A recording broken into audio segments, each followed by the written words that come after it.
மதுரையில் புதுசாக ஒரு வெஜ் ரெஸ்டாரண்ட் ஓப்பன் பண்ணியிருக்காங்க. அதுதான் இந்த சண்முகா பவன். இங்கே ட்ரை பண்ணுறதுக்கு தான் இன்றைக்கி நம்ம வந்திருக்கோம். உள்ளே போனோன்னே ரெஸ்டாரண்ட்டோட ஆம்பியன்ஸ் எல்லாமே ரொம்ப டீசெண்டாக, ஹைஜீனாக, க்ளீன் அண்ட் நீட்டான செட்டப்பில் வந்து வச்சுருந்தாங்க.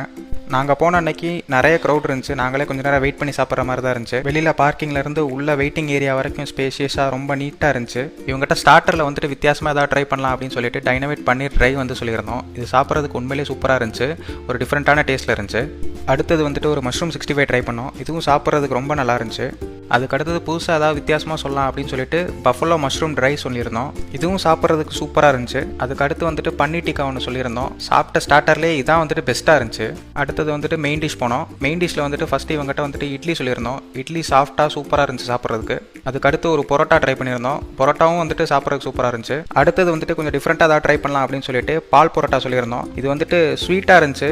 டெசர்ட் வித் மெயின் டிஷ் கொடுத்த மாதிரி இருந்துச்சு. சாப்பிட்றதுக்கும் நல்லா இருந்துச்சு. இவங்ககிட்ட அடுத்து வந்துட்டு நாங்கள் ஒரு கார்லிக் பட்டர் நான் சொல்லியிருந்தோம். அப்புறம் ஆலு பரோட்டா சொல்லியிருந்தோம். இது கூடவே வந்துட்டு கிரேவிக்கு செட்டிநாட் மஷ்ரூம் கிரேவி, அப்புறம் பன்னீர் டிக்கா மசாலா சொல்லியிருந்தோம். இந்த கார்லிக் நான் ஆலு பரோட்டா கூட இந்த பன்னீர் டிக்கா கிரேவியும் செட்டிநாட் மஷ்ரூம் கிரேவியும் தொட்டு சாப்பிட்றதுக்கு கொஞ்சம் டீசெண்டாக இருந்துச்சு. நாங்கள் மொத்தம் ஒரு 6 பேர் போயிருந்தோம். அதனால தான் வந்துட்டு இவ்வளோ சாப்பாடு ட்ரை பண்ண முடிஞ்சு. ப்ரைசிங் வைஸ் பார்த்தா ரொம்ப காஸ்ட்லி, ரொம்ப கம்மின்னு சொல்ல முடியாது. ஓரளவுக்கு மாடரேட் ப்ரைசிங் தான். இந்த ஹோட்டல் வந்துட்டு எக்ஸாக்டாக தெப்பக்குளமுக்கு பேக் சைடில் தான் லொக்கேட் ஆயிருக்கு. எக்ஸாக்ட் லொகேஷன் அண்ட் டீடைல்ஸ் எல்லாமே வந்துட்டு டிஸ்கிரிப்ஷனில் மென்ஷன் பண்ணியிருக்கேன். செக் பண்ணி பார்த்துக்கோங்க. இந்த வீடியோ பிடிச்சிருந்தா லைக் பண்ணுங்கள், ஷேர் பண்ணுங்கள். இன்னும் வேறு என்ன ஃபுட்ஸ்லாம் வந்துட்டு ட்ரை பண்ணலாம் அப்படின்றத வந்துட்டு கமெண்ட்ஸில் சொல்லுங்கள். இதே மாதிரி நிறைய ஃபுட் வீடியோஸுக்கு நம்ம சேனலை மறக்காமல் சப்ஸ்கிரைப் பண்ணிக்கோங்க.